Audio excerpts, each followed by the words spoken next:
Exodo chapter 29. Ang panalangin sa mga saserdote.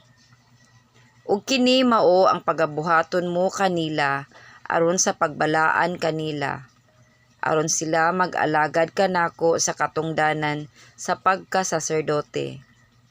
Kumuha ka og usa ka laking nati sa baka ug duruha ka karnero nga laki nga walay ikasaway. 2. Ug tinapay nga walay levadora, ug mga tinapay nga malingin nga walay levadora nga sinaktan sa lana.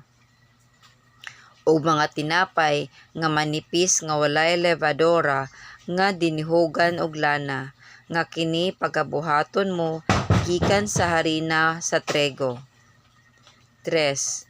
Og igabutang mo kini sa usa ka bukag ug dadon mo kini nga sinulod sa bukag uban ang laking baka ug ang duruha ka karnerong laki. 4. Ug pagadadon mo si Aaron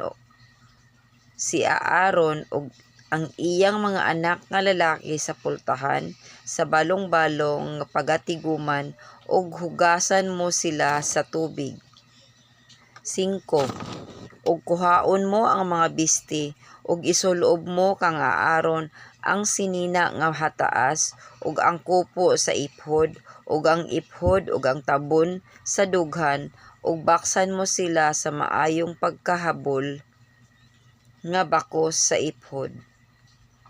6. Ug ibutang mo ang mitra sa ibabaw sa iyang ulo ug ibutang mo sa ibabaw sa mitra ang purong-purong nga balaan. 7. Unya kumuha ka sa lana nga igdidihog ug ibobo mo sa ibabaw sa iyang ulo ug dihugan mo siya.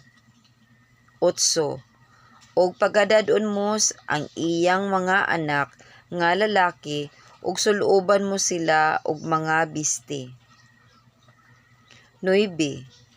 Ug baksan mo sila sa mga bakos, si Aaron ug ang iyang mga anak nga lalaki, ug ibugkos mo kanila ang mga bonete, ug ila ang pagkasaserdote, tungod sa tulumanon nga walay katapusan, ug pagagahinon mo si Aaron ug ang iyang mga anak nga lalaki alang sa Dios. 10.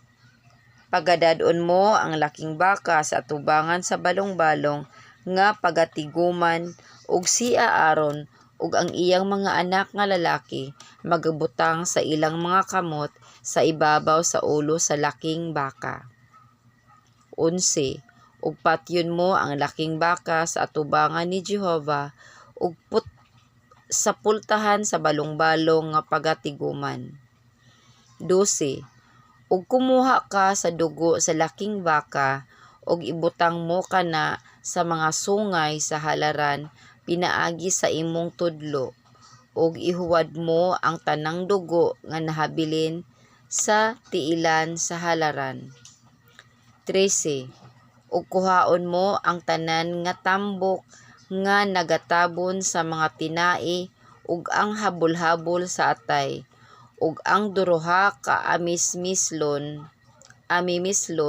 ug ang tambok nga ana sa ibabaw niini ug sunugon mo kini sa ibabaw sa halaran. 14. Apan sunugon mo sa kalayo gawas sa kampo sa unod ang unod sa laki nga baka ug ang panit niini ug ang tai niini.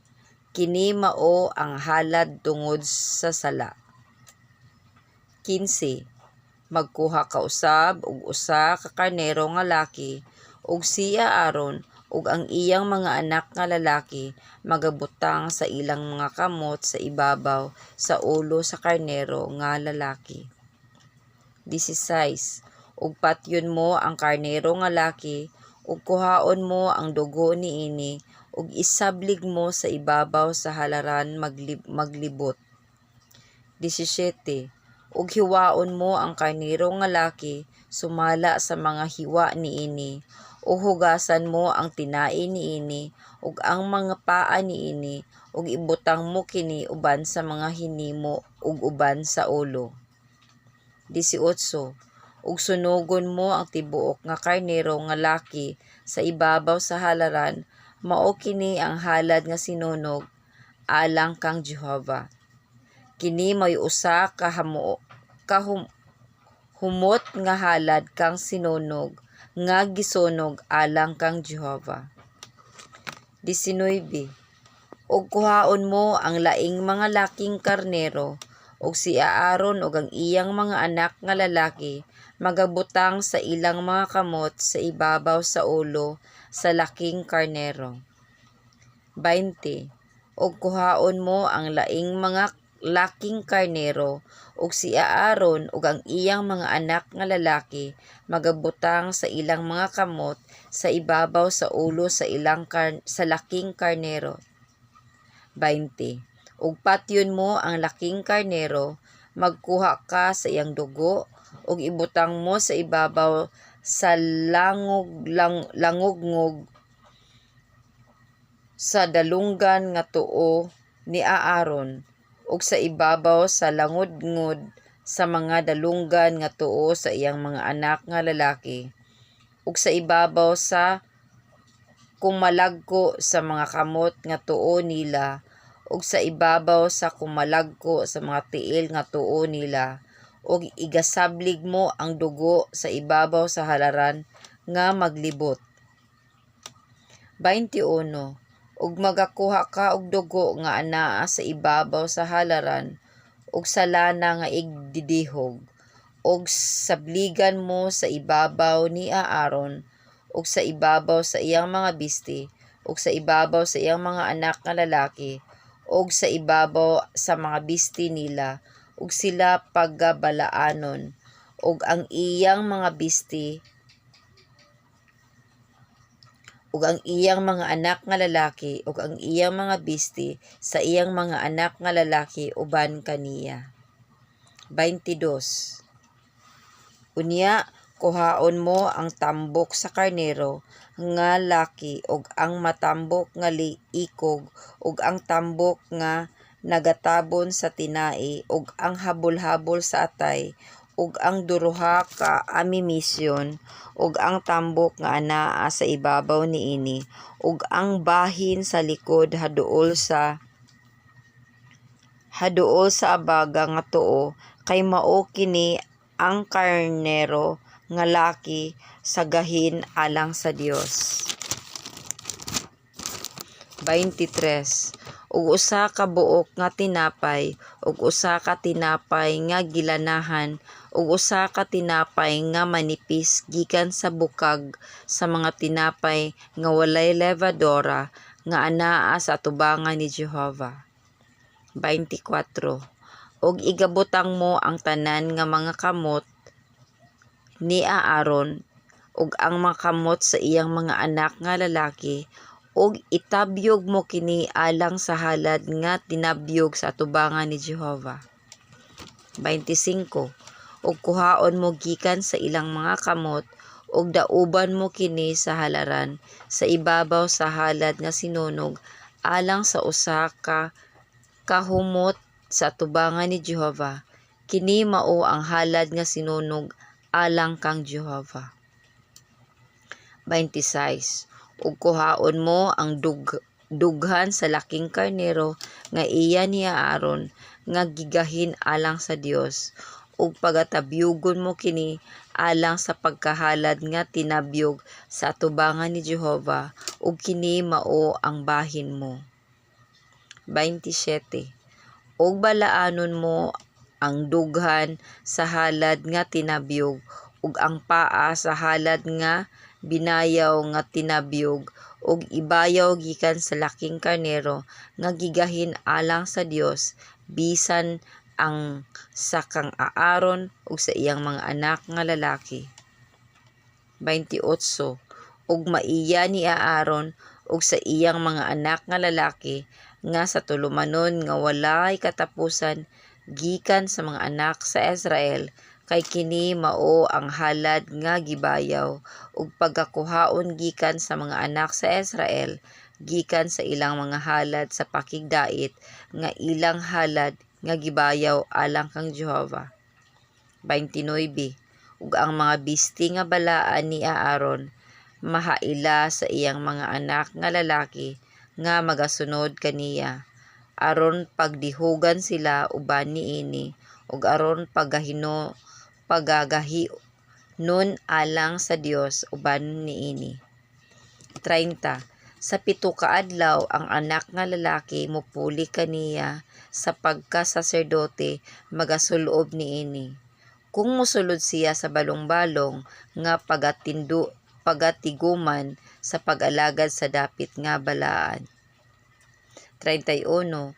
Og pagakuhaon mo ang laking karnero nga gigahin alang sa Dios, og lutoon mo ang iyang unod sa dapit nga balaan. 32. Og si Aaron ug ang iyang mga anak nga lalaki magakaon sa unod sa laking karnero ug sa tinapay nga anaa sa bukag, sa pultahan sa balong-balong nga pagatiguman. 33. Ug pagakanon nila kadtong mga butanga nga kanila gibuhat ang halad sa pagtabon sa mga sala aron sa paggahin alang sa Dios, o sa pagbalaan kanila, apan ang dumoloong dili magakaon niini tungod kay kini mga balaan. 34. Ug kung may jutay sa unod sa paggahin kun sa tinapay nga mahasalin hangtod sa pagkabuntag, sunugon mo sa kalayo ang salin, kini dili pagakanon tungod kay kini balaan. 35.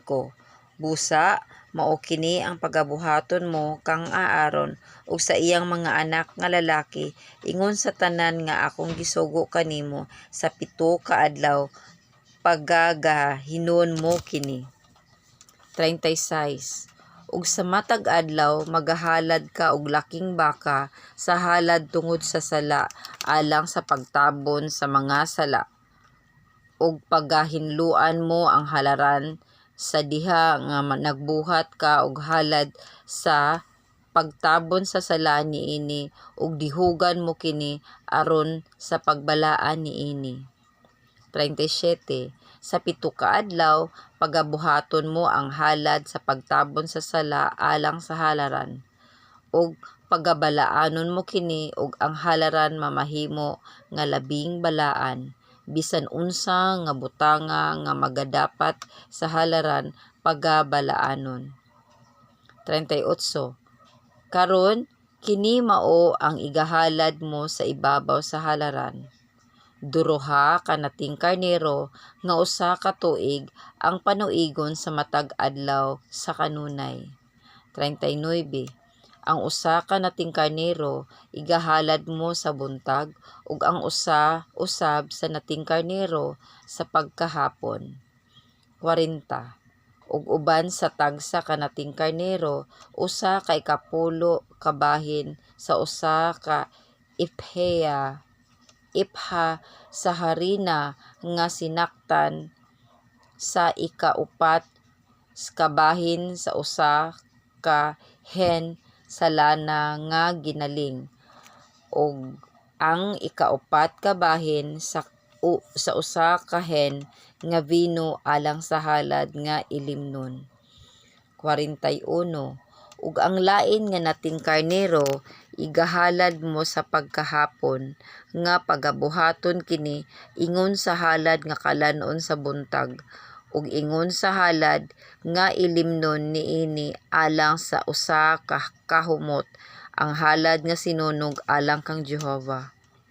42. Kini mao ang 1 ka halad nga sinunog sa kanunay ngadto sa inyong kaliwatan sa pultahan sa balong-balong nga pagatiguman sa atubangan ni Jehova. Diin ako makigtagbo kaninyo aron sa pagsulti kanimo didto. 43. Ug didto makigtagbo ako sa mga anak sa Israel, ug ang balong-balong pagabalaanon pinaagi sa akong himaya. 44.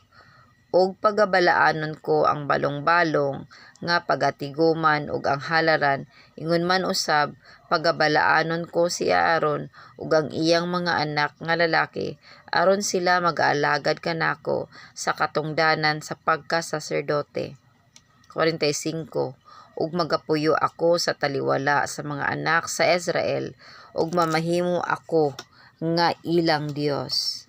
46 ug managpakaila sila nga ako mao si Jehova nga ilang Dios nga nagkuha kanila gikan sa yuta sa Ehipto aron magapuyo ako sa taliwala nila. Ako si Jehova nga ilang Dios.